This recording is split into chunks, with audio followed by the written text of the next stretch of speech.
नवंबर को इथियोपिया में एक भयानक 23 वोल्केनोनिक एक्सप्लोजन 12,000 साल की रिकॉर्ड में हिस्ट्री में पहली बार ये हाईली गोवी नाम का ज्वालामुखी फूट गया। ये धमाका इतनी तेजी से इतनी अचानक से हुआ कि किलोमीटर दूर खड़े लोगों ने कहा कि इन्हें ऐसा लगा कि कोई बॉम्ब फट गया है। उससे करीब 50,000 फीट ऊंचा एश गिलावट निकला। ये राख का बादल इतना बड़ा था कि ये बड़ी आसानी से सफेद से दिख रहा था।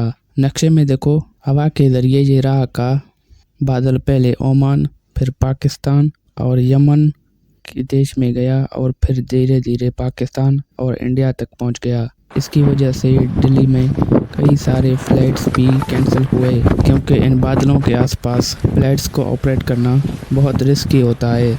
इन एश क्लाउड्स में बहुत छोटी छोटी पत्थर और कांच के पार्टिकल्स और क्लस्टर भी होते हैं।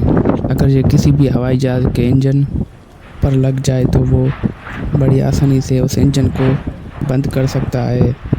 ऊपर से एरोप्लेन के शीशों पर ये छोटी सी जेड्स ब्लेडर्स की तरह काम करते हैं, कॉकपिट के विंडोज़।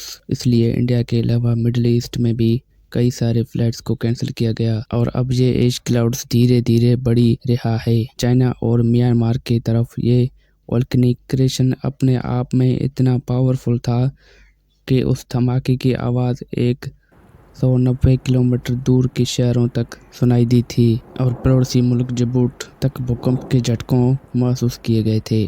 करीब 28 किलोमीटर दूर इथियोपिया के अफदीरा। ऐसा इसके लिए क्योंकि ये वोल्केनो जहाँ मौजूद है वो एक बहुत ही रिमोट जगह है। आसपास कोई लोग नहीं रहते। इनफैक्ट यहाँ इस एरिया को दुनिया की ओथिएस्ट प्लेस माना जाता है। धरती पर इस जगह का नाम दानाकुल डिप्रेशन। ये पूरा एरिया नक्शे पर देखिए, इससे लेवल की नीचे आता है। यहाँ का तापमान अक्सर 50-55 डिग्री क्रॉस कर जाता है। बारिश लगभग ना के बराबर होती है और ये जियोलॉजिस्ट और टूरिस्ट के लिए बहुत ही दिलचस्प एरिया है।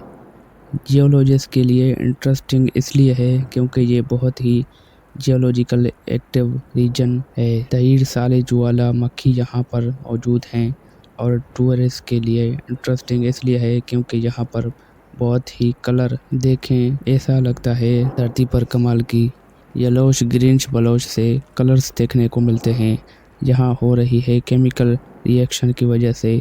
अब यहाँ पर एक सवाल आपके मन में आएगा, ऐसा आखिर क्या हुआ कि हजारों सालों बाद ये ज्वालामुखी एकदम से फिट किया गया? इसके पीछे छुपी दोस्तों एक बड़ी दिलचस्प कहानी। अफ्रीकन कॉन्टिनेंट के दो हिस्सों का टूटना।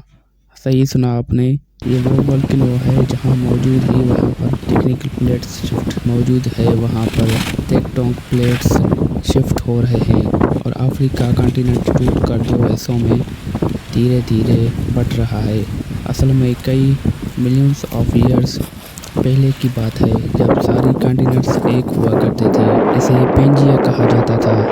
आपको याद होगा, स्कूल में पढ़ा था इसके बारे में। ये पेंजिया का सुपर कॉन्टिनेंट धीरे धीरे टाइम के साथ अलग अलग टुकड़ों में बटा और वहाँ से हमारे अफ्रीका के रीजन पर अगर स्पेसिफिकली फोकस करोगे तो एक टाइम पर अफ्रीकन टेक्टोनिक प्लेट एक हुआ करते थे, लेकिन जब ये धीरे धीरे अलग हुए तो उनके बीच जगह बनी और वहाँ पर आया रेड सी के गल्फ ऑफ एडन हो गया है दोस्तों। क्योंकि ये टेक्टोनिक प्लेट हमेशा मूव करती रहती है और धीरे धीरे अफ्रीकन प्लेट भी दो हिस्सों में टूट रही है, नॉर्दर्न प्लेट और सोमालियन पे। अब यहाँ पर ये तीनों प्लेट्स धीरे धीरे एक दूसरे से दूर होते जा रहे हैं और इस ज़मीन 3 हिस्सों में टूट रही है। इस जगह को अफार रिफ्ट कहा जाता है, लेकिन ये रिफ्ट अपने आप में एक बड़ी ईस्ट अफ्रीकन रिफ्ट का हिस्सा है। अफ्रीकन कॉन्टिनेंट में यहाँ से साउथ की तरफ देखिए तो ये एक पूरी लाइन से बन रही है, करीब 6000 किलोमीटर लंबी लाइन जो रेड सी से होती है। इथियोपिया, कीनिया, नाइजीरिया, माली। और अब यहाँ पर जब मैं आने वाले समय की बात कर रहा हूँ तो जियोलॉजिकल टाइम स्केल से की बात हो रही है। इंसानों की पर्सपेक्टिव से फिर भी बहुत लंबा समय है। ये पूरा बंटवारा होने में साइंटिस्ट का मानना है 5 से 10 मिलियन ईयर्स का समय लगता है। ये क्योंकि ये दोनों कॉन्टिनेंट प्लेट्स एक दूसरे से धीरे धीरे दूर जा रहे हैं 2 से 5 सेंटीमीटर पर ईयर की रेट से। बेसिकली ये वही रेट है जिस रेट से आपके नाखून बड़े हैं, लेकिन इसका मतलब ये नहीं कि हर चीज़ बहुत ईस्ट धीरे धीरे से होगी। इस पूरे पर अफ्रीकन रिफ्ट सिस्टम मौजूद है। धीरे सारी वोल्केनोस माउंट या पहाड़ी मौजूद हैं, जैसे कि किलिमंजारो माउंट कीनिया जो कि इथियोपिया के फेमस लावा लीक है, और भी मौजूद हैं जो बनी लेक। कई सारे कॉन्टिनेंट्स हैं इसके लिए क्योंकि ये एक दूसरे से दूर होते जा रहे हैं, जैसे कि lake Malawi, lake Tanganyika, lake Albert. इस पर्सपेक्टिव से अगर आप चीज़ों को देखो तो आपको समझ में आएगा कि जो हो रहा है वो बिल्कुल नहीं है, जैसे ऐसे अनएक्सपेक्टेड भी है।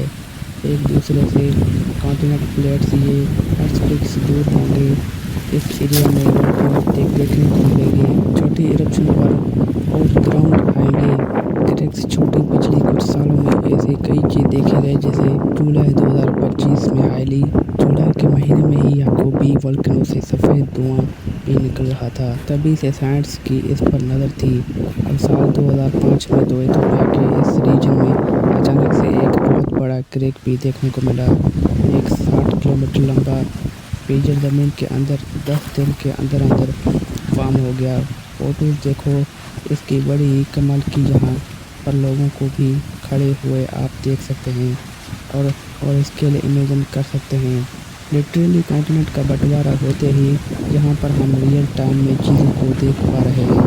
अगर ये टॉपिक आपको इंटरेस्टिंग लगता है दोस्तों, ये वीडियो भी आपको ज़रूर पसंद आएगा, क्योंकि इसमें मैंने बात करी है कैसी जियोलॉजिकल रीजंस की वजह से जापान दुनिया का सबसे डेंजरस देश है।